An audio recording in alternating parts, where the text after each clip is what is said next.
오늘 말씀 제목은 리빌드입니다. 리빌드. 무슨 뜻일까요? 다시 세운다, 다시 건축한다, 재건, 그런 뜻입니다. 이 말씀 읽다가 이제 어려운 이름들이 많이 나오는데 그래도 좀 더 젊으시다고 우리 권사님이 더 잘 읽으시는 것 같아요. 잘 읽으려고 정신 차려. 그렇게 말하면 정신 안 차리셨다고 그러는 것 같아요. 다시 세워지는 것, 다시 세우는 것. 우리나라가 큰 지진을 겪었던 적이 몇 해 전이라고 하면 그렇고 포항 쪽에서 그죠? 엄청난 큰 지진. 우리나라 치고는 저희는 아주 훌륭한 방파제 역할을 해주는 이렇게 말하면 안 되지 사실 그쵸? 근데 어쨌든 일본에서 그 지진의 영향들을 많이 받고 있어서 우리나라까지 이렇게 많이 흘러 들어오지 않는다라고 알고 있어요. 어쨌든 그렇습니다. 이 지진 참 무서운 자연재해입니다. 실제로 겪어보진 않았지만 그 지진이라는 그 어떻게 감당할 수가 있을까요? 정말 눈앞에서 그런 자연재해가 일어난다면 어떻게 할 수 있을까? 그리고 다 무너져 내린 그 폐허 같은 곳에서 그렇잖아요. 전쟁, 지금 이제 전쟁이 우리 완전 피부에 와닿을 만큼 왜 러시아 쪽에서 이제 북한이 또 러시아 쪽에 파병을 시켰기 때문에 우리 대한민국은 이 전쟁이 더 피부에 와닿을 수밖에. 전쟁으로 폐허가 된 도시가 다시 재건되는 것은 정말 쉬운 일이 아닐 겁니다. 엄청난 인력이 투입돼야 되고 또 엄청난 비용이 발생을 하기 때문에 참 쉬운 일이 아닌 것 같습니다. 이스라엘 백성들이 재건했던 이 예루살렘 성, 그들의 터전, 삶의 터전, 그들이 포로로 잡혀가서 다 몰락해버린 그들의 나라와 그들의 성읍을 다시 세우는 것은 쉬운 일이 아니었습니다. 그것을 시작하는 것조차 쉬운 일, 엄두가 나지 않는 일이었는데 그 일을 누가 행하셨다라는 겁니까? 하나님께서 행하셨다라는 거죠. 하나님께서 행하시는 일에 어려움이 있겠습니까? 불가능함이 있겠습니까? 하나님께서 그 일을 행하셨다는 게 중요한 것입니다. 그래서 결국에는 이스라엘이 어떻게 됩니까? 재건됩니다. 다시 세워집니다. 그 가운데 어떠한 은혜가 있었는지 그 은혜들을 함께 나누어 갔으면 좋겠습니다. 기원전 721년, BC 721년에 먼저 북이스라엘이 이 아수르에게, 아시리아죠, 멸망합니다. 그 다음에 BC 586년 남유다가 바벨론에게 멸망하게 됩니다. 이 두 나라로 갈려졌던 이스라엘이 전부 멸망한 겁니다. 나라가. 이들에게는 굉장히 큰 일이었어요. 우리나라가 일제 강점 시대가 된 참 그런 역사이지만 이들에게는 왜요? 이들의 하나님이 함께 계시면 절대 이 나라는 망하지 않는다. 이 성전 불가침이라는 이들의 굳은 믿음이 있어서 뭐예요? 하나님께서 성전에 그 성전 언약궤 위에 계시기 때문에 성전은 무너지지 않는다. 어떻게 됐어요? 무너졌어요. 침략당했습니다. 이들이 포로로 잡혀가서 나라가 아예 멸망하게 된 거예요. 굳은 믿음이 산산조각나요. 우리는 다 상상할 수가 없을 거예요. 상상해보자면 그런 거죠. 우리가 이 굳게 믿고 있는 하나님만을 믿고 정말 이 사명의 길을 여기까지 달려나왔는데 아니겠지 했는 게 아닌 게 아닌 걸로 끝나버린다면 그 믿음이 산산조각나지 않겠습니까? 왜? 하나님께서 우리를 그냥 이렇게 망하게 내버려 두시지 않을 거라는 믿음이 있었는데 그 믿음이 산산조각이 나버립니다. 그들의 굳은 믿음, 유일한 믿음. 왜 이스라엘이 이렇게 그들의 굳은 믿음에도 불구하고 멸망하게 됐을까요? 하나님께서 그들을 떠나셨기 때문인데 왜 떠나셨어요? 그들이 하나님을 떠났기 때문입니다. 그들이 먼저 하나님을 떠났어요. 이들의 믿음이 떠났어요. 이들의 중심이 떠났어요. 그래서 하나님도 계속 엄포를 놓으시다가 진짜로 그 성전을 떠나시게 된 겁니다. 떠나셨어요. 그런데 참 이 뒤끝이 있어요. 너무 좋은 뒤끝. 회복의 약속을 던져주고 떠나신다는 거예요. 참 이게 구약 성경 가운데, 이 구약의 역사 가운데 드러나고 나타나는 하나님의 사랑입니다. 그러한 백성임에도 불구하고 그 회복의 메시지를 던져주고 떠나셨다라는 거예요. 제가 이제 이 교회 안에서 일하는 게 아니라 교회 바깥에서 일하면서 수많은 사람들을 대하고 만나다 보니 사람 참 악한 사람 많고 사랑하기 힘든 사람이 너무나 많다. 이 사람 만약에 우리 교회, 나중에 이 교회에서 이런 사람이 내 성도가 된다면 야, 내가 이 사람 잘 품을 수 있을까? 뭐 이런 생각이 들 만큼 정말 막 어우 때려주고 싶어 막 이런 사람들이 얼마나 많은데요. 네, 그런 백성들이 하나님의 입장에선 누구겠어요? 당신의 백성들이 그런 사람들일 수 있다. 예? 얼마나 그 하나님이 사람이었다며 얼마나 예? 꼴 보기 싫겠습니까? 말도 안 되게 계속 고쳐주고 용서해주고 되돌이켜주고 다시 돌아가고 다시 죄악으로 향하고 다시 이방인들과 관계하고 이방 신들을 섬기고 그들의 머리와 마음을 다른 것으로 채워내고 그럼에도 하나님은 끝까지 그를 포기하지 않으시고 사랑하셨다라는 거예요. 그래서 회복의 약속을 주고 떠나셨다라는 거죠. 어쨌든 떠나셨어요. 이스라엘은 철저하게 무너져 내리기 시작한 겁니다. 오랜 세월 그들은 포로기를 겪었습니다. 그리고 이제 때가 찼어요. 하나님께서 회복하실 때가 된 것입니다. 이 무너졌던 곳에서부터 다시 하나님께서 세우시려는 그 계획들이 하나둘씩 일어나게 되는 거예요. 그때 하나님이 보내신 사람이 누구다? 바로 느헤미야입니다. 느헤미야는 유다 포로민 출신이었어요. 그런데 하나님의 은혜를 입어서 이 포로된 나라에서 술 맡은 관원으로 일하게 됐던 사람입니다. 놀라운 일이죠. 그런 건 아닐 거예요. 이 앞잡이처럼 이 나라에 자기 백성, 자기 자신들의 민족들을 팔아넘기고 막 이래가지고 선동하고 그래서 자리를 꿰찬 사람이 아니라 하나님의 은혜로 그 자리를 얻게 된 사람이었습니다. 느헤미야 1장 3절 같이 읽어볼까요? 시작. 그들이 내게 이르되 사로잡힘을 면하고 남아있는 자들이 그 지방 거기에서 큰 환난을 당하고 능욕을 받으며 예루살렘 성은 허물어지고 성물들은 굳었다 하는지라. 오랜 시간이 지났는데도 불구하고 그 땅은 참 폐허 상태 그대로였습니다. 이 소식을 듣고 느헤미야는 계속 수일 동안 슬퍼하며 울었다라는 거예요. 하나님 앞에 또 금식하며 기도를 했습니다. 그리고 이 모습을 아닥사스다 왕이 본 거예요. 그리고 물어요. 내가 병이 없거늘 어찌하여 얼굴에 수심이 있느냐. 이는 필연 내 마음에 근심이 있음이로다. 하나님의 행하시는 일들을 보면요 참 신기해요. 내가 의도하지 않았던 것 그리고 참 이걸 그냥 지나칠 수도 있었던 일들을 참 놀랍게 또 엮어지고 연결되고 하나님 또 알아서 그렇게 행해 가시는 일들을 보게 됩니다. 하나님의 일하심이 그런 거죠. 하나님의 뜻하시고 행하시려 하는 일임이 중요한 것입니다. 내가 노력한다 한들 누군가가 이 일을 조장한다 한들 이 일은 이루어지지 않습니다. 하나님의 뜻이 중요한 거예요. 하나님이 뜻하셨기 때문에 회복하시려 했기 때문에 아닥사스다 왕이 느헤미야의 그 슬픔을 보게 된 거예요. 봤습니다.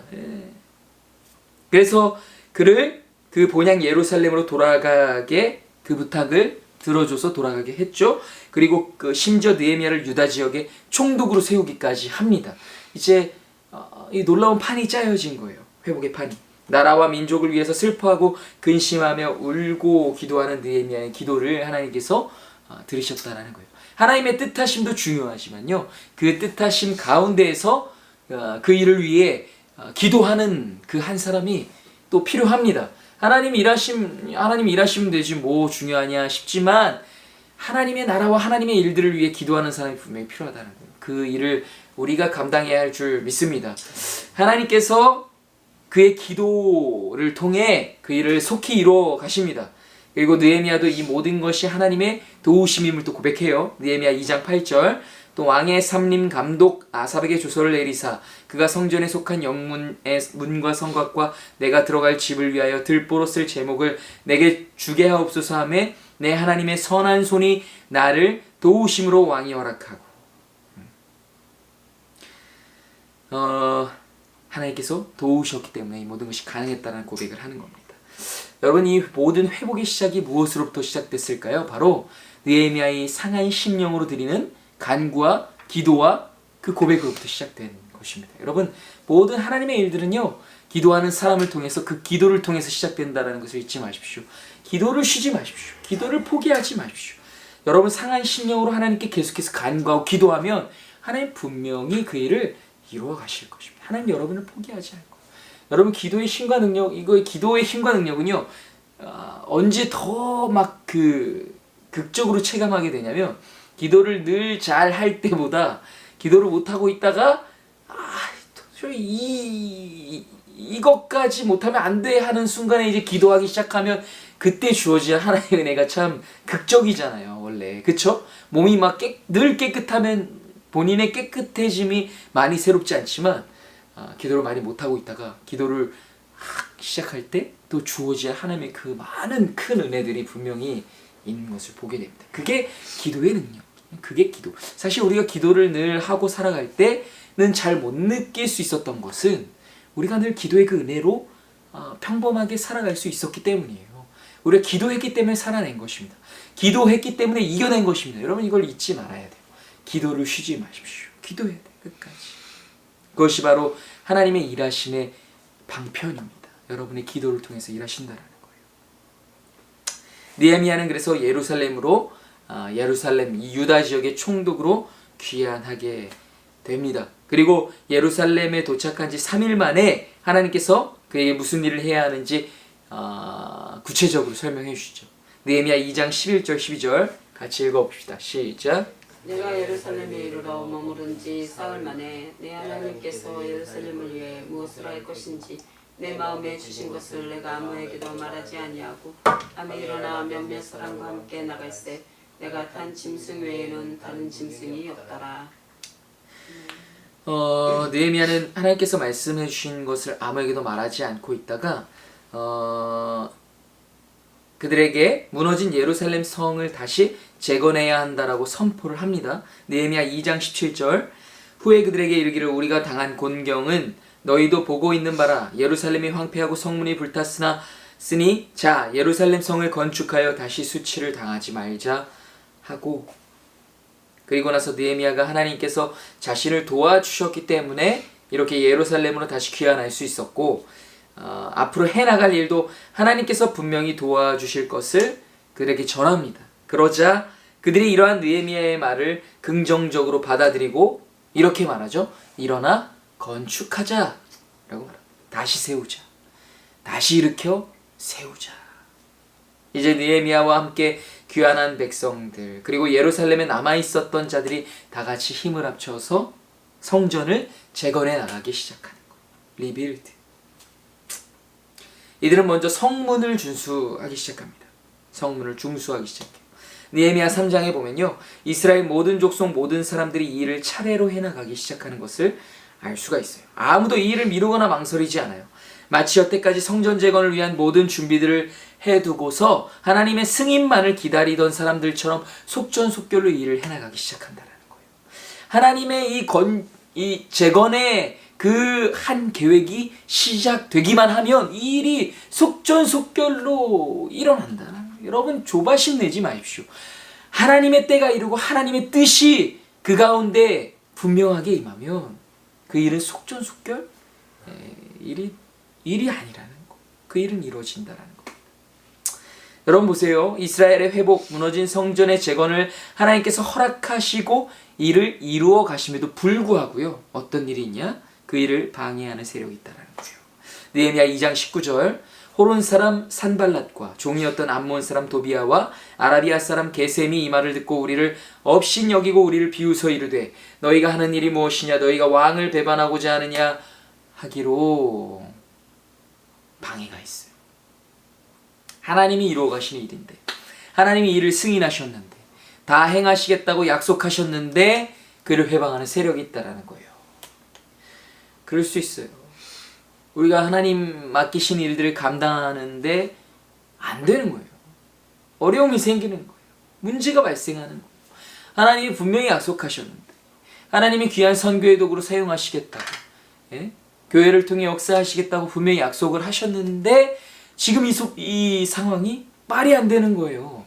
그러나 그럴 수 있다라는 것을 하나님께서 이 말씀을 통해서 보여주고 계시다라는 겁니다. 방해가 있을 수 있다라는 거예요. 하나님이 행하시는 일임에도 불구하고 이들은 이스라엘 백성들이 하나님의 성전을 재건하고 그 나라가 회복되는 것을 못마땅하게 여겨서 이것을 방해합니다. 후에는 이 느헤미야를 암살하려 시도하기까지 생명의 위협을 느끼기까지 하는 거예요.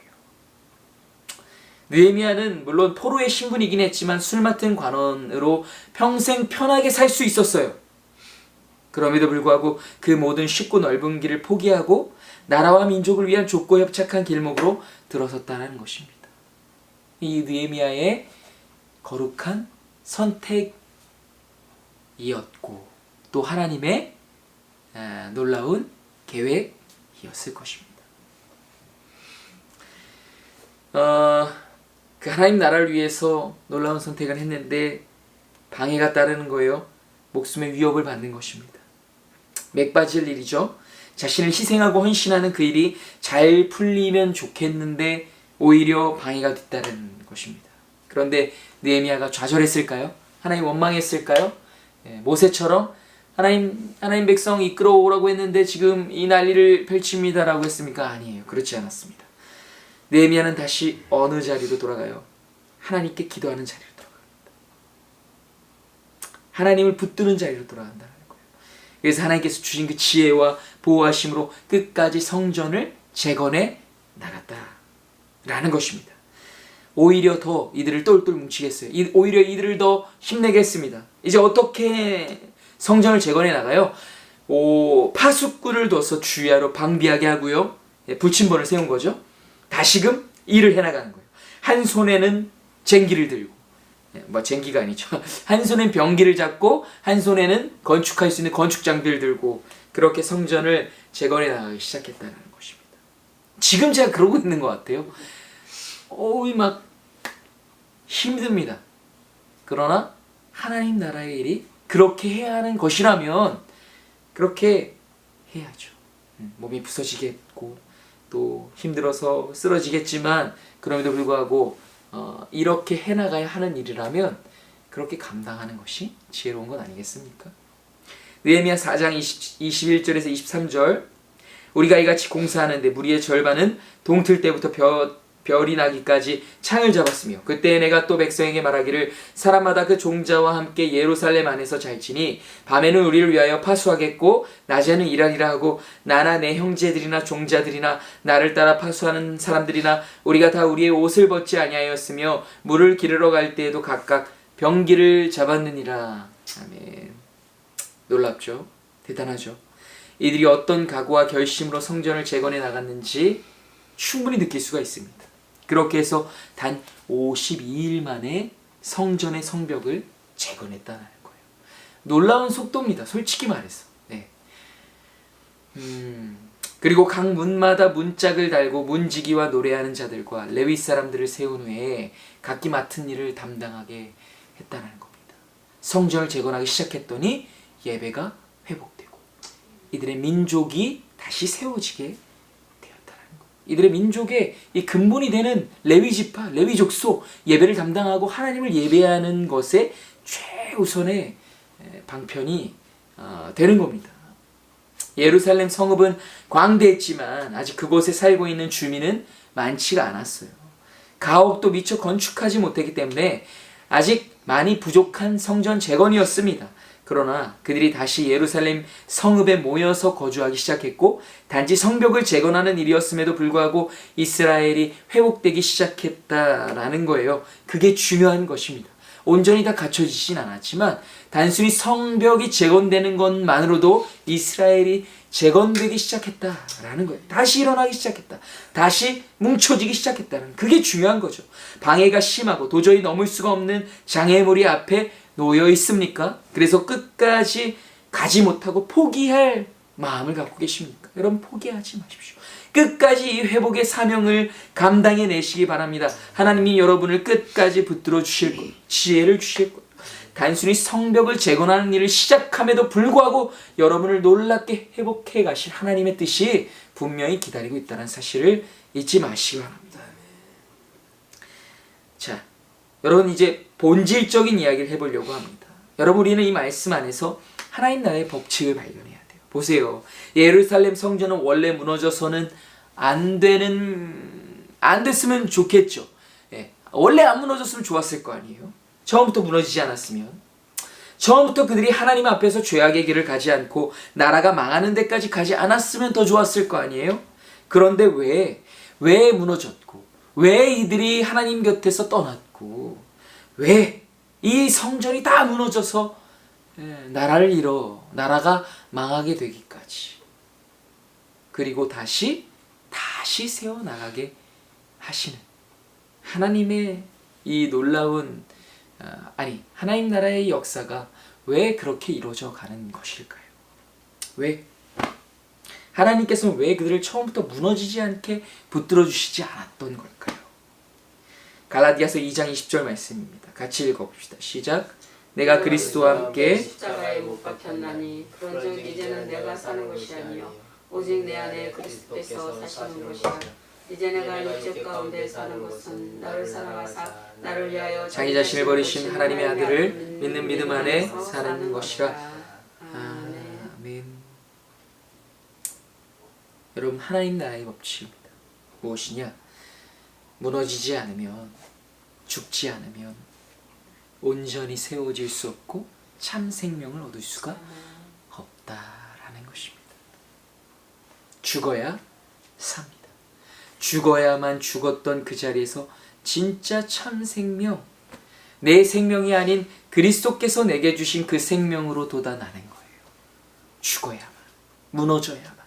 이스라엘 백성들이 자신들의 힘으로 무너지지 않고 포로되지 않고 영구히 번영하며 그들의 삶을 누리고 살아갔다면 그들은 세워져 있지만 무너진 것이, 살아있지만 정령 살아있는 것이 아니었을 것입니다.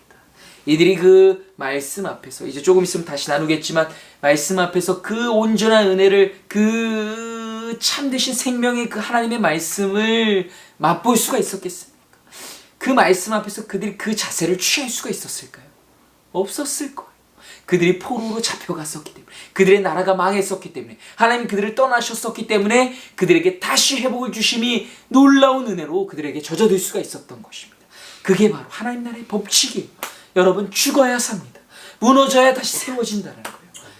재건되어야 온전히 다시 세워질 수가 있다라는 것입니다. 하나님께서는 무너진 뒤에 다시 세워지기를 원하신다라는 거예요.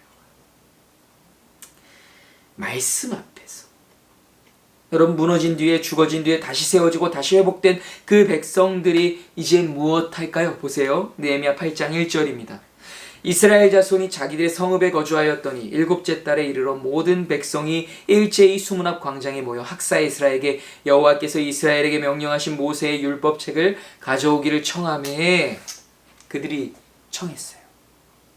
모세의 율법책을 가져오기를 청했다고요. 하나님의 말씀을 듣고 싶어. 그것이 무엇이라고 말하고 있는지, 하나님 뭐라고 말씀하셨는지 다 잃어버렸고 다 까먹었던, 부모님에게 얼추 들었던 것 같던 오랜 시간 잊혀졌던 그 말씀을 다시 들려달라. 우리에게 다시 들려달라 하는 거예요. 이제 필요해진 거죠. 이제 정말 그것이 이들에게 정말 생명임을 이들이 깨닫게 된 겁니다. 이제서야 그 말씀을 들을 준비가 됐다는 거예요. 그전엔 선지자들이 그들을 귀가 따갑도록 막 전에도 귓등으로도 듣지 않았던 그들이 오히려 이제 말씀을 좀 전해달라고 청하기 시작했다는 겁니다. 그들에게 가장 필요한 게 말씀이었기 때문에. 그래서 이들이 이 말씀에 대해 어떻게 반응하게 되었는지 보십시오. 첫 번째로는 말씀에 대한 갈급함입니다. 느헤미야 8장 3절. 숨납 광장에서 새벽부터 정오까지 남자나 여자나 알아들을 만한 모든 사람 앞에서 읽음에 뭇 백성이 그 율법책에 귀를 기울였는데, 여러분 보세요. 우리를 살게 할 무언가 유일한 것이 있다면 그것을 밤이고 낮이고 그것 앞에 서고 또 그것을 가지고 살아가지 않겠습니까? 이들을 살게 할 것이 말씀이라는 확신이 있어요. 말씀이 우리를 이제 다시 세워갈 것이라는 믿음이 있어요. 그 말씀 앞에서 언제부터 언제까지요? 새벽부터 정오까지. 몇 시간이에요? 새벽부터 정오까지. 8, 9시간? 10시간? 12시간? 그 시간을 들어보셨어요? 사경에도 이렇게 길진 않았던 것 같은데 놀라운 시간입니다. 그런데 그 율법책에 귀가 기울여지는 거예요. 아, 우리 민족이 이제 이렇게 하면 살아갈 수 있겠구나. 이 민족이 다시 포로로 잡혀가지 않고 멸망하지 않겠구나. 그들이 말씀에 대한 갈급함을 가졌다라는 겁니다. 그 말씀에 대한 갈급함이 회복의 시작이에요. 말씀이 갈급해져야 돼요. 아직 말씀이 갈급하지 않은 건 내가 아직 덜 죽은 거예요. 하나님의 말씀이 갈급해야 됩니다. 하나님 말씀으로 살아야겠구나. 이 깊은 곳에서부터 그 갈증이 느껴져야 돼요. 아직 덜 목마른, 덜 죽고 덜 목마르고 덜 부족한 겁니다. 하나님 그래서 낮추시는 거예요. 하나님 그래서 죽이시는 거예요. 하나님 말씀으로만 사라지도록, 말씀이 갈급해서 이 말씀이 날 생명되게 하고 살아내게 하고, 나의 육신은 죽어도 나의 영혼은 절대로 죽을 수 없다라는 그 마음의 확신으로 하나님의 말씀을 갈급하게 찾아가는 내가 되었다면 이게 회복의 시작이 아니겠습니까? 다시 재건되어야 할 때가 비로소 된 것 아니겠습니까? 여러분. 두 번째는 뭐냐? 말씀을 대하는 자세입니다. 느헤미야 8장 5절에서 6절. 에스라가 모든 백성 위에 서서 그들 목전에 책을 펴니 책을 펼 때 모든 백성이 일어나 서니라. 에스라가 위대하신 하나님 여호와를 송축하매 모든 백성이 손을 들고 아멘 아멘 하고 응답하고 몸을 굽혀 얼굴을 땅에 대고 여호와께 경배하니라. 아멘. 하나님의 말씀을 대하는 그 자세의 모범이 바로 여기 있는 거예요. 전에는 그 말씀 귓등으로도 안 들었어요. 제각기 자기 갈 길로 양들처럼 자기 길로 행했다고 이 백성들이. 그러나 그 말씀을 듣고 손을 들고 아멘으로 응답하고 몸을 굽혀 얼굴을 땅에 대고 하나님께 경배했다라는 거예요. 왜요? 그들은 분명히 하나님의 말씀에 살아계심을, 그 놀라운 하나님의 말씀에 이 놀라우심을 경험했을 것입니다. 그 무한한 경외감을 느끼게 되었을 거예요. 이게 맞아요. 하나님의 말씀. 우리 이 영혼에 닿지 않은 말씀은 우리를 움직이게 하지 않는 거예요. 하나님의 말씀이 선포되었어도 이 말씀이 우리 영혼을 터치하지 않으면 이 말씀에 반응하지 않아요. 중요합니다. 말씀에 대한 갈급함을 가지고 하나님 말씀 앞에 나아가면 이 말씀에 반응할 수밖에 없어요. 마지막으로 무엇이 일어납니까? 말씀에 대한 응답이 일어나요. 그게 뭐예요? 바로 회개입니다. 거룩하신 하나님의 말씀에 대한 인간의 응답. 첫째로 회개. 돌이킴이에요. 나의 더러움을 보게 되는 거예요. 나의 부족함, 나의 하나님 앞에서의 모든 잘잘못을 바라보게 되는 거예요. 하나님 앞에 죄송함을, 그 하나님 앞에 울며 통곡하며 애통하며 그 말씀에 반응하게 된다는, 그게 바로 회개예요. 느헤미야 8장 8절에서 9절. 하나님의 율법책을 낭독하고 그 뜻을 해석하여 백성에게 그 낭독하는 것을 다 깨닫게 하니 백성이 율법의 말씀을 듣고 다 우는지라. 총독 느헤미야와 제사장 겸 학사 에스라와 백성을 가르치는 레위 사람들이 모든 백성에게 이르기를 오늘은 너희 하나님 여호와의 성일이니 슬퍼하지 말며 울지 말라 하고. 어찌 울지 않을 수 있겠습니까? 우리가 마땅히 하나님께서 우리를 떠나실 수밖에 없는 백성들이었습니다. 왜 우리가 이렇게 살아갔을까? 하나님, 우리를 향하신 하나님의 그 마음이 이러셨을 텐데 깨닫게 되는 거죠. 하나님 앞에 다시 결단하게 되는 거죠.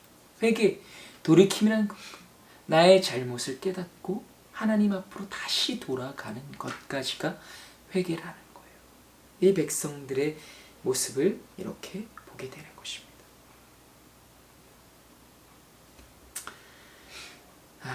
회복은요, 진정한 회개로부터 시작되는 거예요. 하나님 앞에 온전히 회복되지 못하고 있다면 첫 번째로 어디로 나가야 됩니까? 말씀 앞으로 나가야 돼요. 그 말씀 앞에서 여러분 반응해야 합니다. 그리고 뭐가 필요합니까? 회개하고 그 회복의 시작으로 나아가는 것이 중요한 것입니다. 여러분, 이게 바로 은혜예요. 철저하게 무너져버린 이스라엘이 하나님의 말씀 앞에 섰을 때 하나님께서 이들에게 놀라운 은혜를 허락해 주시는 거예요. 무너졌지 않았다면, 이들이 죽지 않았다면 다시 사는 은혜를 경험할 수 없는 것입니다. 그것이 바로 하나님의 진짜 은혜라는 것입니다. 슬퍼하며 울지 말라. 슬퍼하지 말며 울지 말라. 느헤미야 8장 10절에서 11절. 느헤미야가 또 그들에게 이르기를 너희는 가서 살찐 것을 먹고 단 것을 마시되 준비하지 못한 자에게는 나눠주라. 이날은 우리 주의 성일이니 근심하지 말라. 여호와로 인하여 기뻐하는 것이 너희의 힘이니라 하고 레위 사람들도 모든 백성을 정숙하게 하여 이르기를 오늘은 성일이 마땅히 조용하고 근심하지 말라 하니. 아멘. 여러분, 고대 사회도 별것 없습니다. 기분 꿀꿀할 때, 슬플 때 뭐 먹어요? 단 거 먹으면 되는 거예요. 우리 지금 기준으로 써였다면 돌아가서 케이크 한 조각 먹고 초콜릿 하나 먹고 꿀물 타 마시고 여호와로 인하여 기뻐하는 것이 너희의 힘이니라. 회개의 자리에 나갔다면 하나님께서 너희를 회복해 하신, 돌이켜 돌아오는 너희를 참되게 맞아주시는, 따뜻하게 맞아주시는 그 하나님의 은혜로 이제는 기뻐하고 슬퍼하지 말라는 거예요. 이 성일, 우리는 회복했다. 우리는 다시 시작한다. 재건되어 나간다. 다시 일으켜 세워 나갈 거다. 그 기대와 소망을 가지고 기뻐하라는 것입니다. 거기까지 나아가는 것이 진짜 회복입니다. 여러분, 거기까지 나아가야 합니다. 모든 백성이 곧 가서 느헤미야 8장 12절 먹고 마시며 나누어주고 크게 즐거워하니 이는 그들이 그 읽어 들려준 말을 밝히 알미라. 아멘. 말씀으로 회복됐습니다. 말씀을 밝히 알고 깨달아 그 말씀으로 회복되기 시작합니다. 여러분, 말씀으로 회복되면 어두운 데 있을 수 없어요. 내 슬픔과 비통함 가운데 묻혀 있을 수가 없어요. 말씀을 바로 알고 깨달으면 단 거 먹으러 나갈 수밖에 없는 거예요. 금식하고 애통하고 기도했다면 이 말씀으로 다시 채워지고 회복되어 기쁨의 자리로 나아가야 돼요. 우리 거기까지 나아가야 한다. 이 말씀을 맺겠습니다. 여러분 보세요. 이 무너졌던 곳으로부터 다시 세워져야 했던 것은 그의 했기 때문입니다. 왜요? 죽음 뒤에 생명. 무너졌던 곳에 온전한 세워짐이 있기 때문이에요. 보세요. 다시 세워졌기 때문에 이 백성이 어떻게 되는지. 느헤미야 9장 1절에서 3절입니다. 그달 29날에 이스라엘 자손이 다 모여 금식하며 굵은 베옷을 입고 티끌을 무릅쓰며 모든 이방 사람들과 절교하고 서서 자기의 죄와 조상들의 허물을 자복하고 이날의 낮 4분의 1은 그 제자리에 서서 그들의 하나님 여호와의 율법책을 낭독하고 낮 4분의 1은 죄를 자복하며 그들의 하나님 여호와께 경배하는데. 그럼 놀라워요. 이들이 끝까지 끊어내지 못했던 이방인들과의 교제가 끊어지고, 놀라운 일이 일어난 거죠. 예배가 회복되기 시작한 것입니다. 이방인들과의 관계를 끊어내지 못해서 계속된 그 이스라엘 백성들이 계속 돌고 돌았던 것. 가나안에서, 그 땅에서 정착해가면서도 뭐예요? 이방인들과의 그 끊어내지 못했던 그 끈입니다. 그럼 이것을 끊어내 절교. 그리고 하나님 말씀 앞에 서서 참된 예배자로 회복되어 가기 시작합니다. 진정한 회복이에요. 못했던 걸 하게 되는 거예요. 왜요? 무너졌다가 다시 세워지게 되었어요. 이것이 하나님의 놀라운 은혜입니다. 여러분, 무너질 필요가 없었다면 무너뜨리시지 않았을 거예요.